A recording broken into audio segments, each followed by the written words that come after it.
After a risky meeting with the Ukrainian president in Kyiv, Secretary of Defense Lloyd Austin said further discussion of additional military aid for Ukraine will take place in Germany tomorrow. Meanwhile, President Biden is expected to nominate veteran U.S. diplomat Bridget Brink to serve as ambassador to Ukraine. Yuri Sak is advisor to Ukraine's Minister of Defense. He's with us now to talk more about yesterday's meeting. Thank you so much, sir, for being with us. So were you satisfied with the outcome of this meeting? And is there anything that more that you'd want to see as far as support from the West and NATO? I should note that the United States has now given some $3 billion in aid to Ukraine. Yes, exactly. This meeting, this visit, was extremely important for Ukraine because it sends a signal across the international arena to our partners as well as to our foes that Ukraine is not alone in this aggressive war against the tyranny.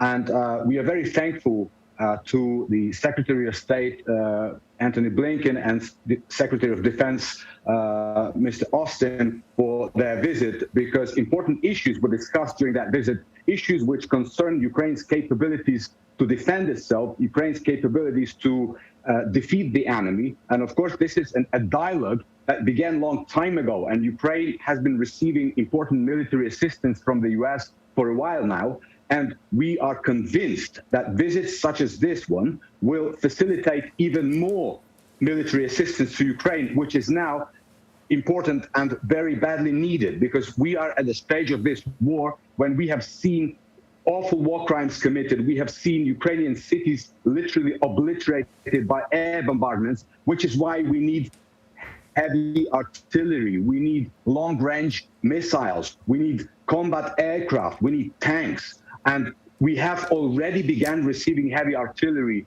155 millimeter, which is important because, you know, there is a difference when our soldiers have to target the enemy tanks from the distance of 700 meters, and when they can do that from 40 kilometers, which allows them to do artillery and howitzers. So from this perspective, this meeting is a continuation of an important dialogue with our strategic partner, the United States of America, and we are grateful to the people of the US, we are grateful to the Congress of the US, to the Senate of the US, and of course to the US President for supporting Ukraine in these difficult times. So it certainly seems as if Russia's primary focus now is the eastern region of Ukraine, even though there are still periodic attacks elsewhere. And we have been told that it looks like Russia is trying to build a land corridor through Donbass into Crimea. Can you explain how that would benefit Moscow? Well, of course, building a land bridge between the temporary occupied territories and the Crimean Peninsula has always been, you know, an important objective for the Russian aggressive armed forces. Now, we have to remember that they were planning to conquer the whole of Ukraine within 3 days. But the Ukrainian armed forces have shown that they're able to resist the armed forces of Russian Federation, and we are able to drive them out. You know, on some parts, we have driven them out from Kyiv, from Chernihiv. They've had to retreat. And faced with the lack of any military gains, faced with a lack of military success, they're now focusing on the east and south of Ukraine because, you know, we are now in the 3rd month of this aggressive war, and Russian armed forces have not been able to achieve any significant gains. And of course, for them to be able to resupply their military groups, their armed forces, they need a bridge with Crimea. Now, what has to be noted here, and this is very important, is that while some of the cities, such as Kherson, such as Melitopol, in the south of Ukraine, are temporarily occupied by the Russian aggressor, the population of those cities does not support the aggressors. People are still demonstrating in the streets. People are opposing Russia's attempts to hold the so-called referendums and announce new republics in those regions, the way they did in the east of Ukraine in 2014. So while it is important for Russia to try to build that bridge, Ukrainian armed forces and the Ukrainian people will do everything we have to regain control over these territories and to reinstall peace there. And of course, I will repeat once again, for this to happen, we need to receive more military assistance. We need to receive more heavy weaponry. Let's turn now to the Western Front. Have you seen or heard of more evidence of alleged war crimes committed by Russian forces there?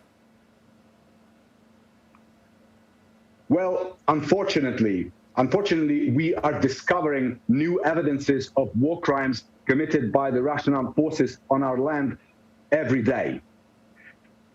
As the cleaning operations take place and cities are examined, evidence is being very carefully collected for the future tribunals, because there is hardly any war crime that was not committed by the Russian armed forces in Ukraine today. And unfortunately, this is still ongoing, and we will still see more of such evidence as we liberate our cities. You know that the most difficult situation perhaps today is in the city of Mariupol. It's a city which was inhabited by 500,000 people before the war began. At the moment, there is only 100,000 left there, and those people are trying to evacuate, and they cannot because they're not allowed. But from what we understand from the witnesses who managed to escape to safety from Mariupol, the situation there is worse than it was in Bucha, in those cities which are nearby Kyiv. You know, the number of casualties there is staggering, and we will document every single war crime committed on our land. And as our president has said it many times, we will find and prosecute every war criminal, and we will have justice done with respect to every victim of these crimes. Yuri Sak, thank you so much. Thank you very much for inviting me. So.